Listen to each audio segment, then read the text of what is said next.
Hey everyone, AmberFrmThVault here. Welcome back to another $5 or less game. This is going to be part 2 of Ritual. Again, there's no start screen here, so we're just going to start right back where we were. So give me a second and we'll get right back into it. I'll see you then. Okay, sorry about the cut. I ended up coughing. Sonia opened the door. Arcady shook hands with Sonia, spelled wrong, and began to climb the steps. He got out, looked around. I ran to the fence, climbed over it, and ran away. Destroy them all so we can get more. It is under the slogan that the Union of the Underground appears.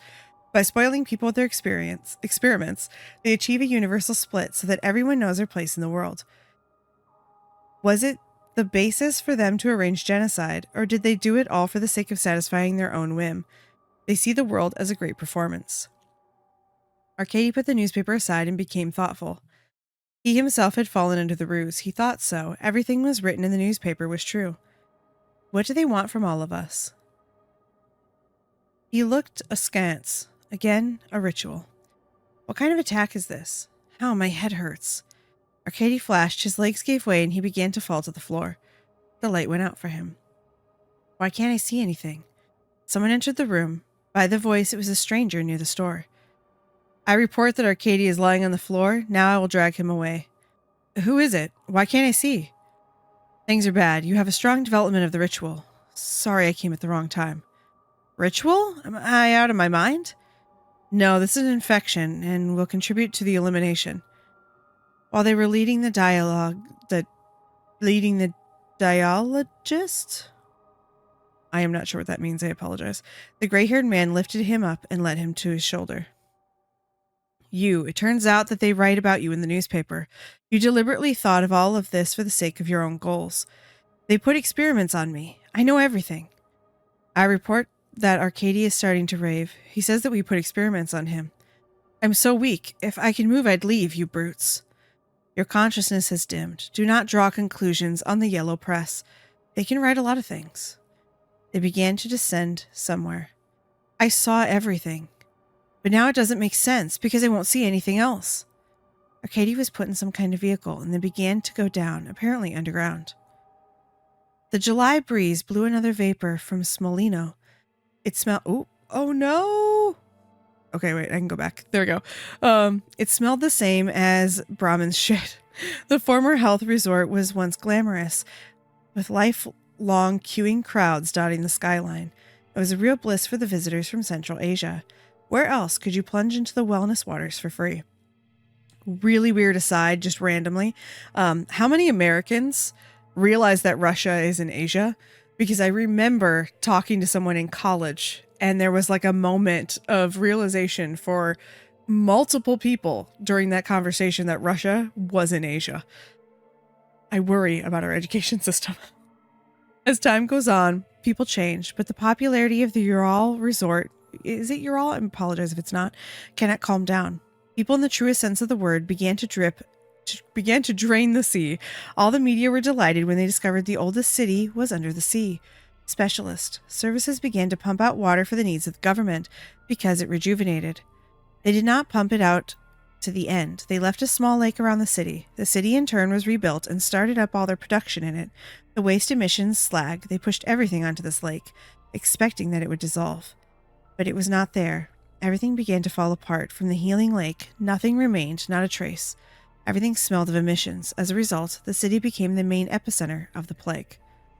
Radiation absorbed first the newly made city, and then slowly the whole world. All the initial problems for the world became simply insignificant.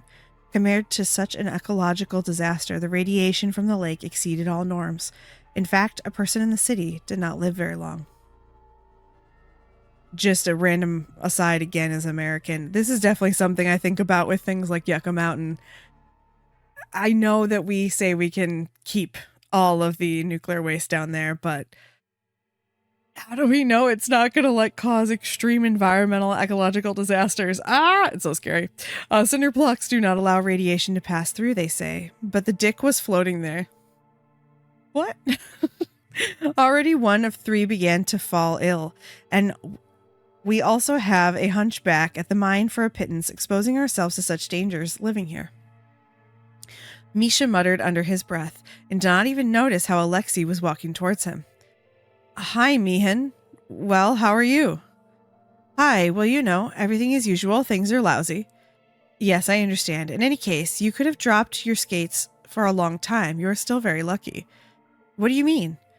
Well, you know, now many are dying in very strange circumstances. Mostly, of course, they go crazy and kill themselves. I'm going to be honest. I'm really not following what's going on here. I assumed this is where they were taking Arcadia and we would find out about it and the stranger would be here, but so far I'm not getting that vibe. Okay.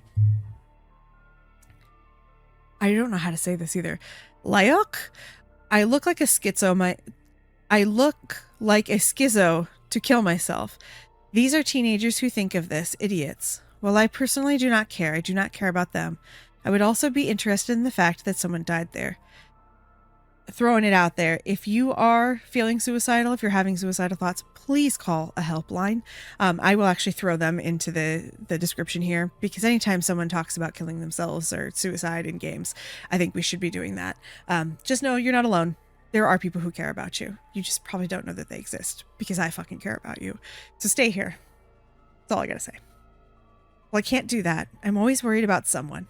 Oh, this is scary. It was a difficult day. Maybe we dilute it with a beer? Oh, come on. They moved to the store named Good, took strong beers in their nipple.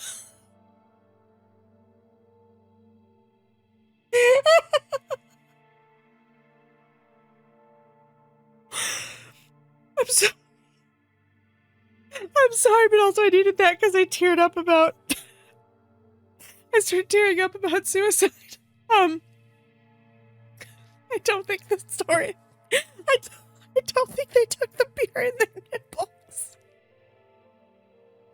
Okay, I'm fine. Took strong beer in their hands is what I think that should probably say, or their fingers or something. Went out into the street, drank a little, smoked, and then went to the yard. Sitting on a bench, they talked about the future in full swing. You know what? Would you like to change something in your life dramatically? I would like to, of course, but as you can imagine it, we only have one concern. Money. Oh, I feel that. I feel that as a person living in a capitalist society. I can't think of anything else. Yes, you, I think too. What if you take a chance? What if you come up with, albeit not the most reliable plan to improve your life? You need to try something new in your life besides cheap beer, you know? Like expensive beer? Lyko? I am so sorry. I'm not good at saying Russian names. Suddenly having changed his face, thought. He got up from the bench and began to tell Misha anxiously about his conjectures about this. Since they were under a degree, nothing constrained him.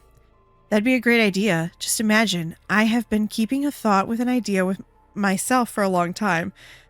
But I don't even know. For me, it's so idiotic. There's nothing stupid, maybe just a little blunt. Okay, well, we work in the mine, right? Right? Why don't we just start a riot? I think our workmates won't mind support that.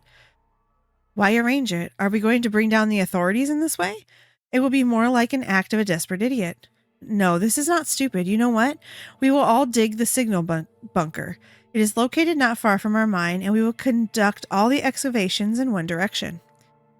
We will settle in this bunker for a short while. We will transform everything, make new aisles, rooms, call people who are not indifferent. And there will be enough of them, I assure you. Who wants to die in the air? Moreover, now people are dying like cattle. Hell understand why. This all sounds very tempting, old man. But how are we going to breathe underground?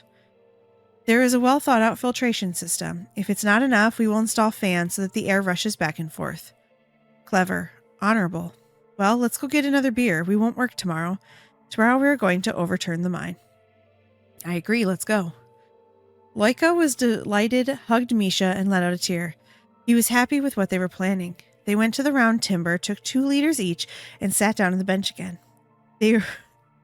Sorry, did they take them in their nipples? Then there was empty talk. So as not to muddle yourself with chatter about plans, about everyday life, problems in everyday life, and so on. During the conversation, Misha turned his attention to the opposite house. He saw a naked man standing on the balcony. Hey, you fool, what are you doing? Should not be doing that. The unknown did not answer. He held out the balcony and shouted at the top of his lungs. After uncontrollable screams, he fell silent and jumped back onto the balcony. What happened now? Hey, you, answer. I don't even know. Apparently I was looking too much. Maybe. Let's better get home. Let's better go home, sleep it off. I agree with you. The morning is wiser than the evening. Misha and Loika moved to the main road, where they shook hands, said goodbye, and parted. Misha walked slowly, along the way thinking in his head a plan that they would translate into reality. Having already reached the house, he entered the entrance. In front of him, he saw his neighbor, Gennady? Maybe? Gennady?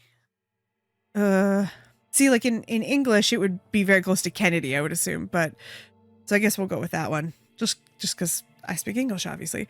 Who was sitting on the railing and muttering something under his breath. Hey, Genka, how are you? Are you okay? Gena did not answer. Misha came up and pulled his shoulder. Vori Jors tu remor, tu door parst. I have no idea what that says. Misha was dumbfounded and went further up the stairs, looking back at Gena. He tried to speak to him again. Gena, you're scaring me.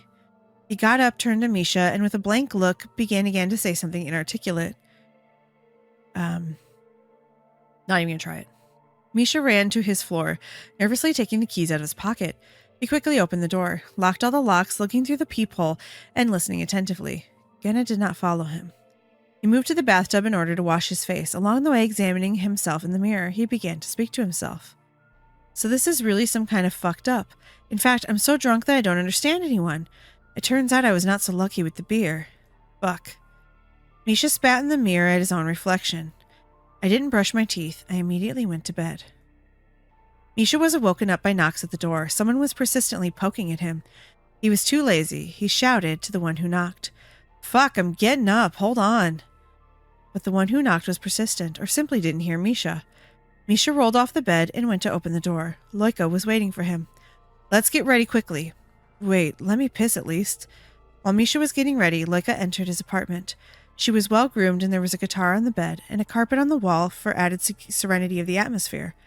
On one of the walls was a picture with a huge black circle, which, most likely, was painted with fuel oil.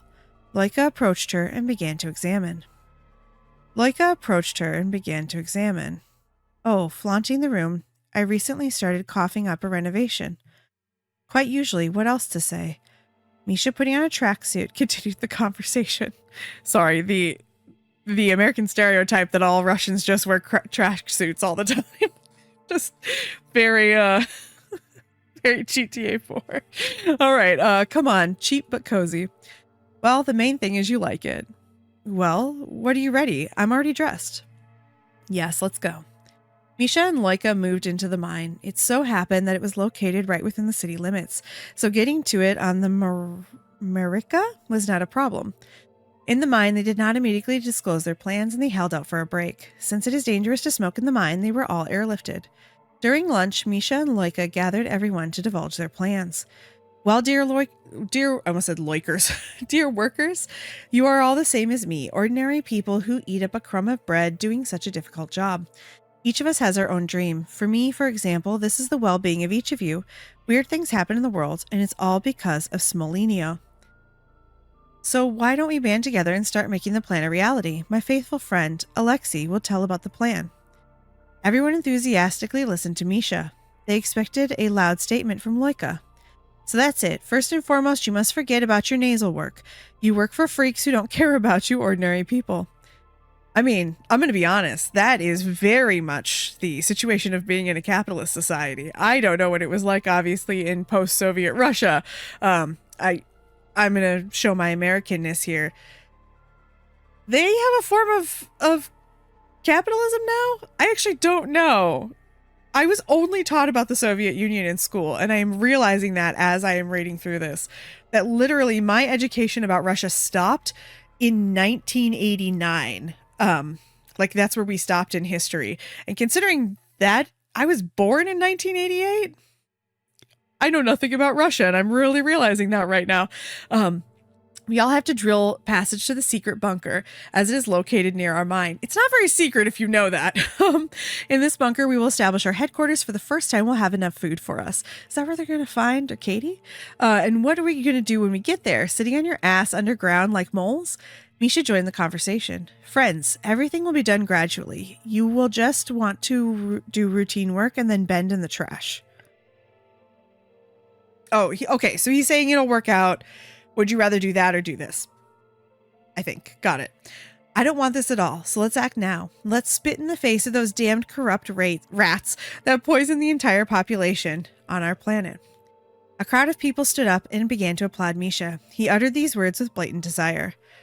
People began to gather, finished their remains, and went down into the depths of the mine, taking up excavations. It took them half a day to dig this hole. Loika was the first pioneer in the shelter. It was dark. He found the light switch and the light turned on dimly. The bunker was well groomed, and there were a lot of passages in it. It looked like a huge labyrinth. Misha followed him with the others. He turned his attention to the white door. It was locked. Hey lads, who has an axe? We ought to break it down. A couple of minutes later, one of the hard workers brought him an axe. He began to break out the passage. Inside, there was an aroma laboratory with beds like a hospital. He turned his attention... I'm not sure what that word is. Aroma. It looks like aroma, but it's not spelled that way, so I'm not entirely sure. He turned his attention to the lockers. Misha went up to them and opened them. There were black clothes, a lot of them. What's this? Lucky. Misha took a suit and a white mask and put it on. Friends, there is equipment here. This will help us recognize a friend of a friend if we go into the wild. Yes, and for incognito, it will do. Loika approached Misha. Doesn't it bother you, all this room furnishing? Where did she come from here at all? Well, it is possible that experiments were carried out here. I think it will not surprise us anymore, you know. They drag people here. They torture them. They find out all kinds of information, and no one will think to pry into the bunker to find out if someone is missing. Okay, but you can tell. Why do we need all these clothes? Damn, well, I said to get to know each other. We won't let anyone in here just like that. We need some kind of special recognition for personal safety, Loika. Morning, the clock on the wall showed 9. Everyone was already lazily getting up from their beds and going to have breakfast with local gruel. Ooh, okay. Loika made himself tea and began to drink it, far from everyone. At one point, he dropped his mug and began to cling to his head with screams. Misha heard him, threw his breakfast, and ran to him and asked what happened. Loika, what happened? Loika did not answer. He grinned and squeezed himself with his hands, and he started to sparkle. Fuck, what happened? Misha wanted to grab Loika, but he walked away and waved him away with his hand. He was clearly not healthy. Leave me alone. Barely dropping the words from his mouth, said Loika. Loika lay down on the bed. His head still sparkled. He groaned, and tears poured out in a stormy waterfall. Misha left the room and left Loika alone. I feel that it will all end wrong. Misha sat down and bowed down. Yura walked by. He approached Misha. What's wrong? Loika began to rave. Sparks began to ooze from his head. He did not want to contact me. It seems to me that this rabble overtook him. I've already seen this. My neighbor used to eat a briquette of ice cream every night. He went out to eat it, sitting on a bench at the entrance. I saw him. Just listen, I'm not kidding now. So this guy kept eating so much of this ice cream in the fridge that is just awful. One day we smelled a bad smell. A special squad was called and opened a door. I asked to watch. I was allowed. It turned out he ate all this ice cream. A normal person could not do it physically. His brain simply gave up hypothermia. Most likely he diminished it with such a speed that the body could not stand for it. Wait, so he died of a brain freeze and high blood sugar? It's an interesting way to go out. This I mean that none of us are immune from this ritual. This all comes from the infected Smolino. Each of us can become a portable nuclear station. Imagine an unimaginable energy that rages without interruption. So this happens to people. They can't stand it, and at some point, they die from their own desires. There was only one positive side to this, no matter how cynical it may sound. Misha got up from his chair and, nervously shaking his arms, finished Yura's thought.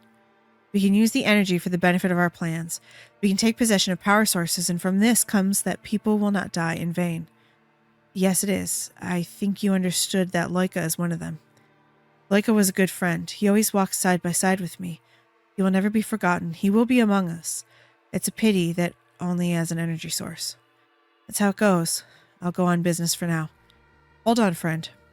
Yura hugged Misha, patted him on the back, and went into another room. Misha, pursuing himself and talking to himself, began to cry. If not for your death, none of this would have happened. The headquarters was overgrown with a whole labyrinths of passages. After the loud statement to the wards that some people are in fact clots of energy that carry out the ritual. Okay, so they turned people into mini nuclear reactors. Someone did.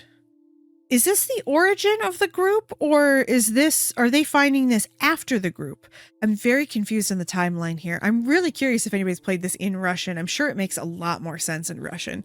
I think we're just probably missing some things because of the translation. They became like that only because of the negligence of the people on top. These rumors spread, and now the ranks are growing more and more with each time. Now the leading places are occupied by scientists. They are also not asleep. They are engaged in the creation of technology since the energy gives them the will to consider everything new, opens unimaginable boundaries. By the way, if you hear like a little that is the puppy. He is dreaming and he is making the cutest noises, and I don't know if it's picking it up or not. Now, it cannot even be called a bunker, a whole network of tracks with high-speed transport, which brings people at unprecedented speed.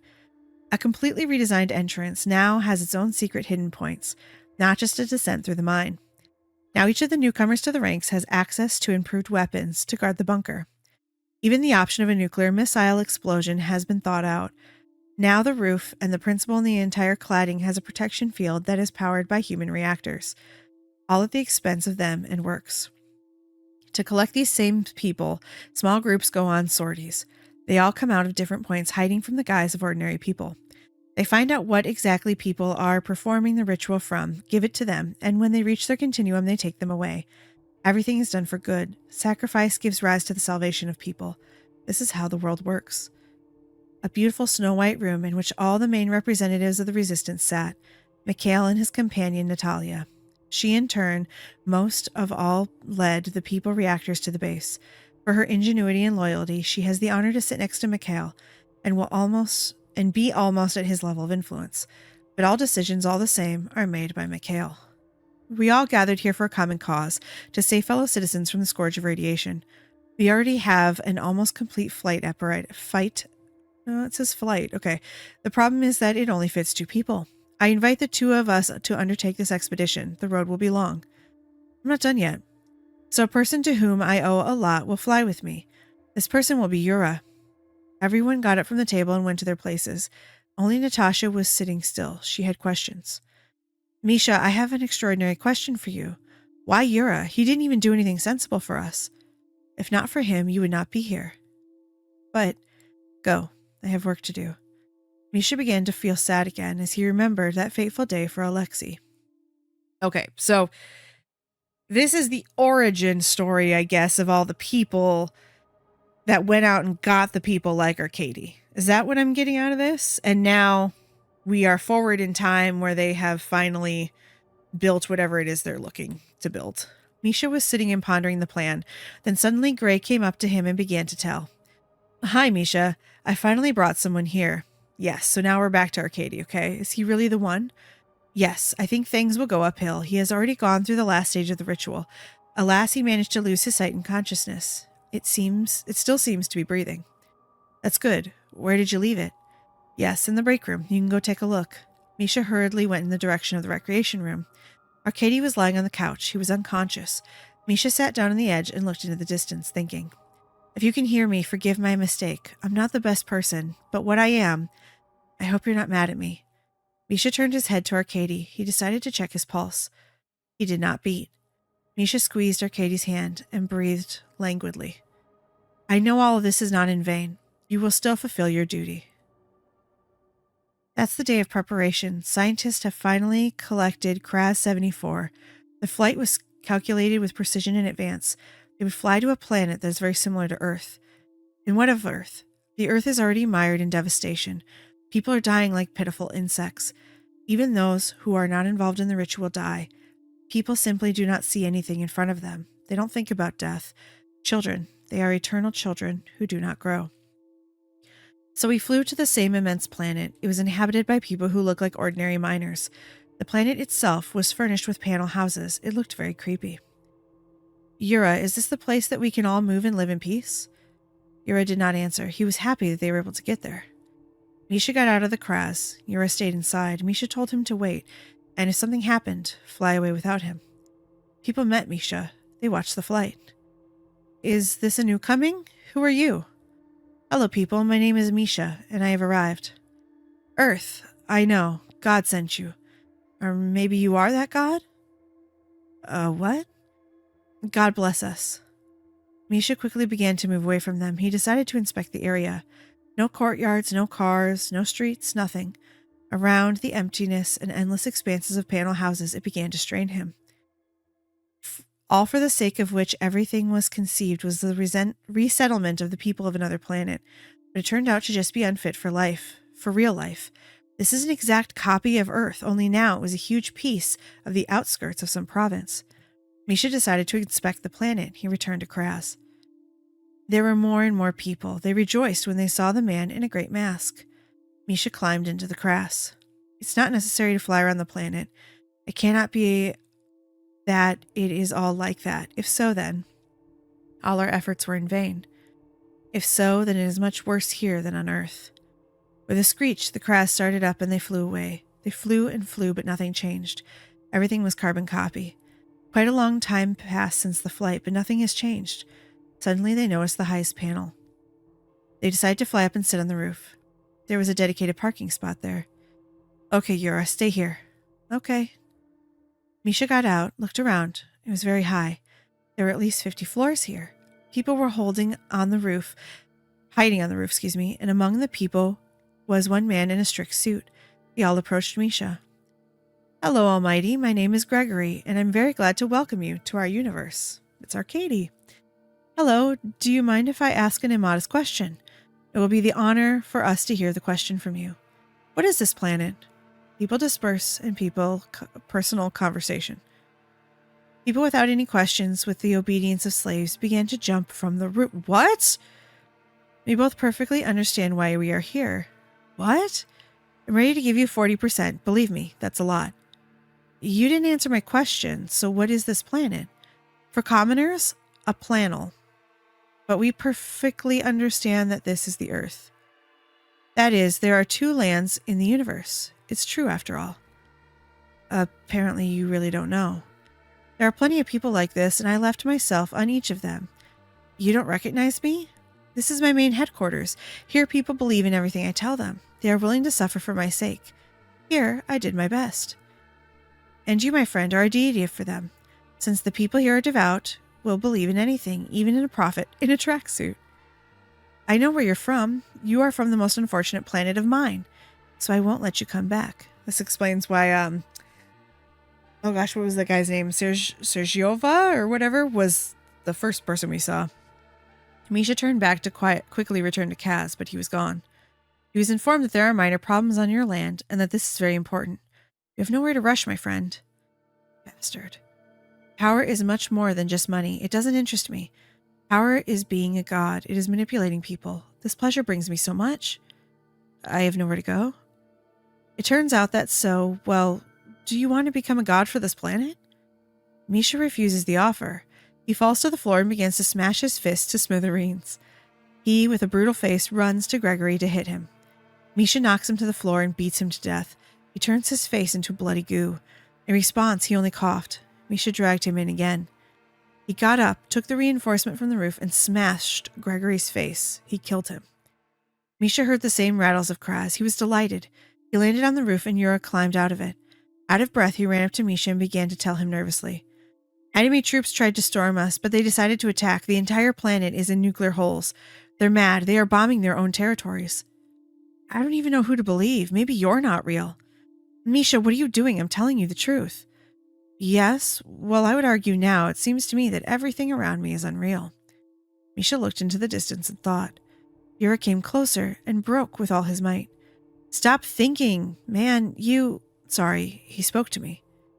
So Gregory said that he rules over many planets that are similar to Earth.